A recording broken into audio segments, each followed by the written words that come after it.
পঞ্চায়ত নিৰ্বাচনৰ ভোটাৰ তালিকা চূড়ান্ত ভোটাৰ তালিকা ইতিমধ্যে প্ৰকাশ পাইছে আপুনি আপোনাৰ নাম অৰ্থাৎ আপোনাৰ সমষ্টিটোৰ বা আপোনাৰ গাঁওখনৰ যি ভোটাৰ লিষ্ট কেনেকৈ চাব পাৰিব সবিশেষ জনাবলৈ আপোনালোকক চেষ্টা কৰিম যিমান পাৰে এই খবৰটো শ্বেয়াৰ কৰিব যেহেতু পঞ্চায়ত নিৰ্বাচন সমাগত ভোটাৰ লিষ্ট প্ৰকাশ পাইছে ইতিমধ্যে নিৰ্বাচন আয়োগে প্ৰকাশ কৰিছে এই ভোটাৰ লিষ্টত আপোনাৰ নামটো কেনেকৈ চাব পাৰিব সবিশেষ জনাম ৱেবছাইটটোত আপোনালোকে কোড ক্লিক কৰিব লাগিব মোবাইলৰ দ্বাৰা আপোনালোকে কেনেকৈ ভোটাৰ লিষ্টখন চাব পাৰিব বা প্ৰিন্ট আউট কৰিও আপোনালোকে ৰাখিব পাৰিব গতিকে পঞ্চায়ত ইলেকশ্যন অতি গুৰুত্বপূৰ্ণ ইলেকশ্যন প্ৰকাশ পাইছে পঞ্চায়ত নিৰ্বাচনৰ চূড়ান্ত ভোটাৰ তালিকা এটা গুৰুত্বপূৰ্ণ খবৰ এই মুহূৰ্তত ৰাজ্যবাসীৰ বাবে প্ৰকাশ পালে পঞ্চায়ত নিৰ্বাচনৰ চূড়ান্ত ভোটাৰ তালিকা ইতিমধ্যে প্ৰকাশ কৰিছে ৰাজ্যিক নিৰ্বাচন আয়োগে প্ৰতিটো পঞ্চায়তৰ বাবে প্ৰকাশ কৰিছে তালিকা আপোনাৰ নাম কেনেকৈ চাব পাৰিব নাম শুধৰণিও কৰিব পাৰিব আপুনি যদি ভুল আছে কেনেকৈ চাব পাৰিব আপোনাৰ নাম ক্লিক কৰক sec.assam.gov.in তাত গৈ আপোনালোকে ক্লিক কৰাৰ লগে লগে সেই নাম চাব পাৰিব আমি পুনে কেনেকৈ চাব কম্পিউটাৰৰ সহায়ত আপোনালোকক দেখাবলৈ খুব সহজভাৱে দেখাবলৈ চেষ্টা কৰিছো প্ৰথমতে আপোনালোকে সেই প্ৰসেছটো যেটো প্ৰক্ৰিয়াৰ দ্বাৰা আপোনালোকে ভোটাৰ লিষ্টখন ডাউনলোড কৰিব পাৰিব সেই প্ৰসেছ আপোনালোকক প্ৰথমৰ পৰা সুন্দৰভাৱে বুজাই দিবলৈ চেষ্টা কৰিছো এই মুহূৰ্তত যি ৰাজ্যৰ নিৰ্বাচন আয়োগে পঞ্চায়ত নিৰ্বাচনৰ বাবে ভোটাৰ তালিকা প্ৰকাশ কৰিছে যদি আপুনি যদি ভোট দিব যায় তেন্তে আপুনি ভোটাৰ তালিকাখন চাব লাগিব ভোটাৰ তালিকাখন কেনেকৈ আপুনি নিজৰ মোবাইলতে ডাউনলোড কৰিব পাৰিব ঘৰত বহি আপুনি ভোটাৰ তালিকাখন কেনেকৈ ডাউনলোড কৰিব পাৰিব সেই সবিশেষ ডিটেইলছ আপোনালোকক জনাবলৈ চেষ্টা কৰিম আৰু কম্পিউটাৰ স্ক্ৰীনৰ সহায়ত দেখাবলৈ চেষ্টা কৰিম আমি পুনে কম্পিউটাৰ স্ক্ৰীনলৈ আহিছো প্ৰথমতে আপোনালোকে গুগলত সাৰ্চ কৰিব গুগলত SEC ইতিমধ্যে আহি গৈছে sec.assam.gov.in 2024 ইয়াত আপোনালোকে ক্লিক কৰিলে তাৰ পিছত এই ইন্টাৰফেসৰ প্ৰথমখন ইন্টাৰফেসত আপোনালোকৰ যে ষ্টেট ইলেকশ্যন কমিশন ইয়াত আপোনালোকে ক্লিক কৰিব লাগিব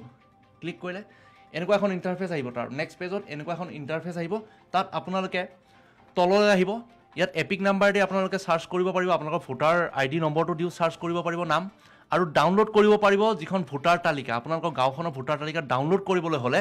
ডাউনলোড PDF ইলেক্টৰেল ৰোল বুলি ইয়াত লিখা আছে আপোনালোকে ইয়াত ক্লিক কৰক ক্লিক কৰিলে ক্লিক কৰাৰ পিছত দুটাকৈ অপচন আহিব যেহেতু ইয়াতে আপোনালোকক NC হিলছৰ অটোনমাস কাউন্সিলৰ ইলেকশ্যনো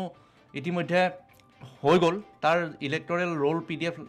আপোনালোকৰ বৰ্তমান প্ৰয়োজন নাই কিন্তু পঞ্চায়ত ইলেকশ্যনৰ আপোনালোকক PDF ভোটাৰ লিষ্টখন আপোনালোকক লাগিব গতিকে এই প্ৰথম অপচনটোত PDF ইলেক্টৰেল ৰোলত আপোনালোকে ক্লিক কৰক তাৰ পিছত এনেকুৱা এখন ইন্টাৰফেস আহিলে আৰু এই ইন্টাৰফেসত ৰাজ্যিক নিৰ্বাচন আয়োগৰ তৰফৰ পৰা online electoral roll management system অৰ্থাৎ NIC তৰফৰ পৰা এই ৱেবছাইটটো ডেভেলপ কৰা হৈছে আপোনালোকে জিলা সিলেক্ট কৰিব আপোনাৰ জিলাখন মই ধৰি লওক দৰং সিলেক্ট কৰিলো দৰঙত ক্লিক কৰিলো জিলা পঞ্চায়ত আপোনালোকে সিলেক্ট কৰিব পাৰিব জিলা পঞ্চায়ত শ্যামপুৰ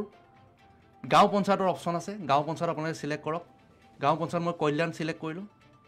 ওয়াৰ্ড নম্বৰ আপোনালোকে সিলেক্ট কৰিব লাগিব ওয়াৰ্ড নম্বৰত কেইবাটা ওয়াৰ্ড থাকিব কণাকাটাপাৰা খ কণাকাটাপাৰা ক মই 10 নম্বৰটো সিলেক্ট কৰিলো কণাকাটাপাৰা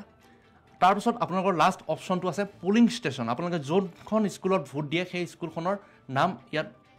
আপুনি আহি যাওক আপোনালোকে সিলেক্ট কৰক কণাকাটাপাৰা LP স্কুল তাৰ পিছত আপোনালোকে ডাউনলোড বটনত যেতিয়া ক্লিক কৰিব পুনে আপোনালোকৰ PDF যিখন ফাইল আছে যেটো PDF ইলেক্টৰেল ৰোল অৰ্থাৎ ভোটাৰ লিষ্ট এনেকুৱা ধৰণে আহি যাব পঞ্চায়ত নিৰ্বাচনৰ ভোটাৰ তালিকা 2024 ইয়াত আপোনালোকৰ গাঁৱৰ নাম অন্তৰ্ভুক্ত কৰিছে পোলিং বুথৰ নাম অন্তৰ্ভুক্ত কৰিছে জিলা পঞ্চায়ত গাঁও পঞ্চায়ত সকলো অন্তৰ্ভুক্ত কৰাৰ পিছত এনেকুৱা ধৰণে আপোনালোকৰ নাম সহ মাতৃৰ নাম পিতৃৰ নাম সম্পূৰ্ণ নাম হে স্বামীৰ নাম সম্পূৰ্ণ নাম সহ আপোনালোকে ভোটাৰ লিষ্ট ডাউনলোড কৰিব পাৰিব আৰু ইয়াত ভোটাৰ লিষ্টখন ডাউনলোড কৰাৰ লগে লগে আপোনালোকৰ নাম সহ আপোনালোকে প্ৰকাশ পোৱাৰ সকলো তথ্য ইয়াত লাভ কৰিব এনেকুৱা ধৰণে আপোনালোকে যিকোনো এখন জিলাৰ যদি বাসিন্দা হয় পঞ্চায়ত নিৰ্বাচন আহি আছে মই অন্য এখন ইন্টাৰফেস আপোনালোকক দেখাবলৈ চেষ্টা কৰিছো এইখিনি মই কাটি দিছো এয়া হৈছে ইলেক্টৰেল ৰোল প্ৰথমটো আপোনালোকে ইলেকশ্যন কমিশনৰ ৱেবছাইটত গল ড্ৰাফট পঞ্চায়তত ক্লিক কৰিলে PDF ইলেক্টৰেলত ক্লিক কৰিলে সিলেক্ট ডিস্ট্ৰিক্ট মই বজালি সিলেক্ট কৰিলো জিলা পৰিষদ আপোনালোকে সিলেক্ট কৰিব লাগিব ভবানীপুৰ সৰুপেটা জিলা পৰিষদ অৰ্থাৎ সমষ্টি এতিয়া গাঁও পঞ্চায়ত আপোনালোকে সিলেক্ট কৰক বিলাখীপাৰাৰ পিছত ওয়াৰ্ড নম্বৰ আহিল ওয়াৰ্ড নম্বৰ আপোনালোকে সিলেক্ট কৰক বিলাখীপাৰা গাঁও পোলিং ষ্টেচন সিলেক্ট কৰক মধ্য বিলাখীপাৰা LP স্কুল ইয়াত আপোনালোকে তাৰ পিছত ডাউনলোড কৰক এনেকুৱা ধৰণে ইণ্টাৰফেচ আহি যাব পঞ্চায়ত নিৰ্বাচনৰ ভোটাৰ তালিকা সকলো ধৰণৰ একেই কিন্তু সুন্দৰভাৱে আপোনালোকে খুব কম সময়ৰ ভিতৰতে অতি সহজতে আপোনালোকে চাব পাৰিব আপোনালোকৰ সহায় হোৱাকৈ আমি আপোনালোকক কম্পিউটাৰ স্ক্ৰীনত এইসমূহ দেখুৱাইছোঁ এয়া হৈছে ভোটাৰ তালিকা আৰু এই ভোটাৰ তালিকা আপোনালোকে যেতিয়া ভোট দিবলৈ যাব পঞ্চায়তৰ সেই ভোট দিয়াৰ সময়ছোৱাত আপোনালোকে এইসমূহ ডকুমেণ্ট জমা দিব লাগিব গতিকে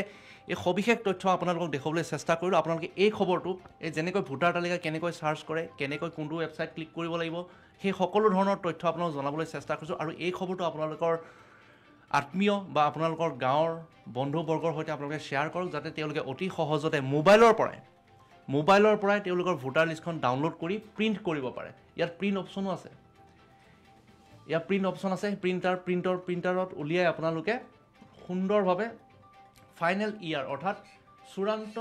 যি ভোটাৰ লিষ্ট পঞ্চায়ত গতিকে আপোনালোকে সবিশেষ এই মুহূৰ্তত আপোনালোকক দেখুৱাবলৈ চেষ্টা কৰিলোঁ আপোনালোকে এই খবৰটো যিমান পাৰে শ্বেয়াৰ কৰি দিয়ক আৰু এই খবৰটোৰ দ্বাৰা যাতে আপোনালোকে উপকৃত হয় সেইবাবে আমি এই খবৰটো প্ৰকাশ কৰিছোঁ আৰু এটা খবৰ আপোনালোকক জনাবলৈ চেষ্টা কৰিছোঁ যে পঞ্চায়ত নিৰ্বাচনৰ যিখন ভোটাৰ তালিকাৰ খবৰ আপোনালোকক জনালোঁ এই মুহূৰ্তত আমি লাইভ টেলিকাষ্টত জনাবলৈ চেষ্টা কৰিলোঁ এয়া আপোনালোকক যিটো কমেণ্ট বক্সত আপোনালোকক লিংকটো দিম আমি আপোনালোকৰ কমেণ্ট বক্সত ৱেবছাইটটো দিম আপোনালোকে কমেণ্ট বক্সৰ পৰা সেই লিংকটো ক্লিক কৰিব ক্লিক কৰাৰ লগে লগে আপোনালোকে পোনে ডাইৰেক্টলি আপোনালোকে সেই ৱেবছাইটটোত গৈ পাব সুন্দৰভাৱে খুব সহজভাৱে আপোনালোকে ইলেকশ্যনৰ বাবে ভোটাৰ লিষ্টখন আপোনালোকে ডাউনলোড কৰি দোকানত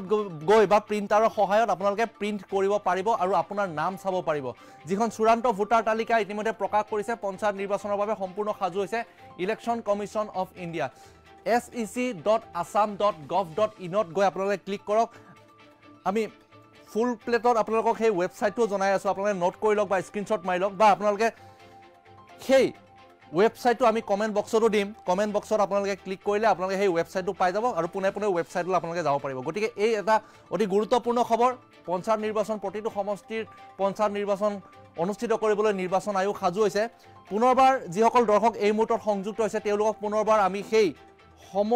যিটো সম্পূৰ্ণ প্ৰক্ৰিয়া সেই সম্পূৰ্ণ প্ৰক্ৰিয়া কেনেকৈ চাব এটাকৈ ষ্টেপ আপোনালোকক জনাবলৈ চেষ্টা কৰিছোঁ পুনৰবাৰ সেই ভিডিঅ'টো গুৰুত্ব সহকাৰে চাই লওক এই মুহূৰ্তত যি ৰাজ্যৰ নিৰ্বাচন আয়োগে পঞ্চায়ত নিৰ্বাচনৰ বাবে ভোটাৰ তালিকা প্ৰকাশ কৰিছে আপুনি যদি ভোট দিব যায় তেন্তে আপুনি ভোটাৰ তালিকাখন চাব লাগিব ভোটাৰ তালিকাখন কেনেকৈ আপুনি নিজৰ মোবাইলতে ডাউনলোড কৰিব পাৰিব ঘৰত বহি আপুনি ভোটাৰ তালিকাখন কেনেকৈ ডাউনলোড কৰিব পাৰিব সেয়া সবিশেষ ডিটেইলছ আপোনালোকক জনাবলৈ চেষ্টা কৰিম আৰু কম্পিউটাৰ স্ক্ৰীনৰ সহায়ত দেখুৱাবলৈ চেষ্টা কৰিম আমি পোনে কম্পিউটাৰ স্ক্ৰীনলৈ আহিছোঁ প্ৰথমতে আপোনালোকে গুগলত চাৰ্চ কৰিব গুগলত SEC ইতিমধ্যে আহি গৈছে sec.assam.gov.in 2024 ইয়াত আপোনালোকে ক্লিক কৰিলে তাৰপিছত এই ইণ্টাৰফেচৰ প্ৰথমখন ইণ্টাৰফেচত আপোনালোকৰ যি ষ্টেট ইলেকশ্যন কমিশ্যন ইয়াত আপোনালোকে ক্লিক কৰিব লাগিব ক্লিক কৰিলে এনেকুৱা এখন ইণ্টাৰফেচ আহিব তাৰ নেক্সট পেজত এনেকুৱা এখন ইণ্টাৰফেচ আহিব তাত আপোনালোকে তললৈ আহিব ইয়াত এপিক নাম্বাৰ দি আপোনালোকে চাৰ্চ কৰিব পাৰিব আপোনালোকৰ ভোটাৰ ID নম্বৰটো দিও চাৰ্চ কৰিব পাৰিব নাম আৰু ডাউনলোড কৰিব পাৰিব যিখন ভোটাৰ তালিকা আপোনালোকৰ গাঁওখনৰ ভোটাৰ তালিকা ডাউনলোড কৰিবলৈ হ'লে ডাউনলোড PDF ইলেক্টৰেল ৰোল বুলি ইয়াত লিখা আছে আপোনালোকে ইয়াত ক্লিক কৰক ক্লিক কৰিলে ক্লিক কৰাৰ পিছত দুটাকৈ অপশ্যন আহিব যেহেতু ইয়াতে আপোনালোকক NC হিলছৰ অট'নমাছ কাউন্সিলৰ ইলেকশ্যনো ইতিমধ্যে হৈ গ'ল তাৰ ইলেক্টৰেল ৰোল PDF আপোনালোকৰ বৰ্তমান প্ৰয়োজন নাই কিন্তু পঞ্চায়ত ইলেকশ্যনৰ আপোনালোকক PDF ভোটাৰ লিষ্টখন আপোনালোকক লাগিব গতিকে এই প্ৰথম অপশ্যনটোত PDF ইলেক্টৰেল ৰোলত আপোনালোকে ক্লিক কৰক তাৰপিছত এনেকুৱা এখন ইণ্টাৰফেচ আহিলে আৰু এই ইণ্টাৰফেচত ৰাজ্যিক নিৰ্বাচন আয়োগৰ তৰফৰ পৰা online electoral roll management system অৰ্থাৎ NIC তৰফৰ পৰা এই ৱেবছাইটটো ডেভেলপ কৰা হৈছে আপোনালোকে জিলা সিলেক্ট কৰিব আপোনাৰ জিলাখন মই ধৰি লওক দৰং সিলেক্ট কৰিলোঁ দৰঙত ক্লিক কৰিলোঁ জিলা পঞ্চায়ত আপোনালোকে সিলেক্ট কৰিব পাৰিব জিলা পঞ্চায়ত শ্যামপুৰ গাঁও পঞ্চায়তৰ অপশ্যন আছে গাঁও পঞ্চায়ত আপোনালোকে সিলেক্ট কৰক গাঁও পঞ্চায়ত মই কল্যাণ সিলেক্ট কৰিলোঁ ৱাৰ্ড নম্বৰ আপোনালোকে সিলেক্ট কৰিব লাগিব ৱাৰ্ড নম্বৰত কেইবাটাও ৱাৰ্ড থাকিব কণাকাটাপাৰা খ কণাকাটাপাৰা ক মই 10 নম্বৰটো সিলেক্ট কৰিলোঁ কণাকাটাপাৰা তাৰপিছত আপোনালোকৰ লাষ্ট অপশ্যনটো আছে পুলিং ষ্টেচন আপোনালোকে যোনখন স্কুলত ভোট দিয়ে সেই স্কুলখনৰ নাম ইয়াত আপুনি আহি যাওক আপোনালোকে সিলেক্ট কৰক কণাকাটাপাৰা LP স্কুল তাৰপিছত আপোনালোকে ডাউনলোড বটনত যেতিয়া ক্লিক কৰিব পোনে আপোনালোকৰ PDF যিখন ফাইল আছে যিটো PDF ইলেক্টৰেল ৰোল অৰ্থাৎ ভোটাৰ লিষ্ট এনেকুৱা ধৰণে আহি যাব পঞ্চায়ত নিৰ্বাচনৰ ভোটাৰ তালিকা 2024 ইয়াত আপোনালোকৰ গাঁৱৰ নাম অন্তৰ্ভুক্ত কৰিছে পোলিং বুথৰ নাম অন্তৰ্ভুক্ত কৰিছে জিলা পঞ্চায়ত গ্ৰাম পঞ্চায়ত সকলো অন্তৰ্ভুক্ত কৰাৰ পিছত এনেকুৱা ধৰণে আপোনালোকৰ নামসহ মাতৃৰ নাম পিতৃৰ নাম সম্পূৰ্ণ নাম সেই স্বামীৰ নাম সম্পূৰ্ণ নামসহ আপোনালোকে ভোটাৰ লিষ্ট ডাউনলোড কৰিব পাৰিব আৰু ইয়াত ভোটাৰ লিষ্টখন ডাউনলোড কৰাৰ লগে লগে আপোনালোকৰ নামসহ আপোনালোকে প্ৰকাশ পোৱাৰ সকলো তথ্য ইয়াত লাভ কৰিব এনেকুৱা ধৰণে আপোনালোকে যিকোনো এখন জিলাৰ যদি কোনো এখন জিলাৰ যদি বাসিন্দা হয় পঞ্চায়ত নিৰ্বাচন আহি আছে মই অন্য এখন ইণ্টাৰফেচ আপোনালোকক দেখুৱাবলৈ চেষ্টা কৰিছোঁ এইখিনি মই কাটি দিছোঁ এয়া হৈছে ইলেক্টৰেল ৰোল প্ৰথমটো আপোনালোকে ইলেকশ্যন কমিশ্যনৰ ৱেবছাইটত গ'ল ড্ৰাফ্ট পঞ্চায়তত ক্লিক কৰিলে PDF ইলেক্টৰেলত ক্লিক কৰিলে চিলেক্ট ডিষ্ট্ৰিক্ট মই বজালী চিলেক্ট কৰিলোঁ জিলা পৰিষদ আপোনালোকে চিলেক্ট কৰিব লাগিব ভৱানীপুৰ সৰুপেটা জিলা পৰিষদ অৰ্থাৎ সমষ্টি এতিয়া গাঁও পঞ্চায়ত আপোনালোকে চিলেক্ট কৰক বিলাসীপাৰাৰ পিছত ৱাৰ্ড নম্বৰ আহিল ৱাৰ্ড নম্বৰ আপোনালোকে চিলেক্ট কৰক বিলাসীপাৰা গাঁও পুলিং ষ্টেচন চিলেক্ট কৰক মধ্য বিলাসীপাৰা LP স্কুল ইয়াত আপোনালোকে তাৰপিছত ডাউনলোড কৰক এনেকুৱা ধৰণে ইণ্টাৰফেচ আহি যাব পঞ্চায়ত নিৰ্বাচনৰ ভোটাৰ তালিকা সকলো ধৰণৰ একেই কিন্তু সুন্দৰভাৱে আপোনালোকে খুব কম সময়ৰ ভিতৰতে অতি সহজতে আপোনালোকে চাব পাৰিব আপোনালোকৰ সহায় হোৱাকৈ আমি আপোনালোকক কম্পিউটাৰ স্ক্ৰীনত এইসমূহ দেখুৱাইছোঁ এয়া হৈছে ভোটাৰ তালিকা আৰু এই ভোটাৰ তালিকা আপোনালোকে যেতিয়া ভোট দিবলৈ যাব পঞ্চায়তৰ সেই ভোট দিয়াৰ সময়ছোৱাত আপোনালোকে এইসমূহ ডকুমেণ্ট জমা দিব লাগিব গতিকে এই সবিশেষ তথ্য আপোনালোকক দেখুৱাবলৈ চেষ্টা কৰিলোঁ আপোনালোকে এই খবৰটো এই যেনেকৈ ভোটাৰ তালিকা কেনেকৈ চাৰ্চ কৰে কেনেকৈ কোনটো ৱেবছাইট ক্লিক কৰিব লাগিব সেই সকলো ধৰণৰ তথ্য আপোনালোকক জনাবলৈ চেষ্টা কৰিছোঁ আৰু এই খবৰটো আপোনালোকৰ আত্মীয় বা আপোনালোকৰ গাঁৱৰ বন্ধুবৰ্গৰ সৈতে আপোনালোকে শ্বেয়াৰ কৰক যাতে তেওঁলোকে অতি সহজতে মোবাইলৰ পৰাই তেওঁলোকৰ ভোটাৰ লিষ্টখন ডাউনলোড কৰি প্ৰিণ্ট কৰিব পাৰে ইয়াত প্ৰিণ্ট অপশ্যনো আছে ইয়াত প্ৰিণ্ট অপশ্যন আছে প্ৰিণ্টাৰত উলিয়াই আপোনালোকে সুন্দৰভাৱে ফাইনেল ইয়াৰ অৰ্থাৎ চূড়ান্ত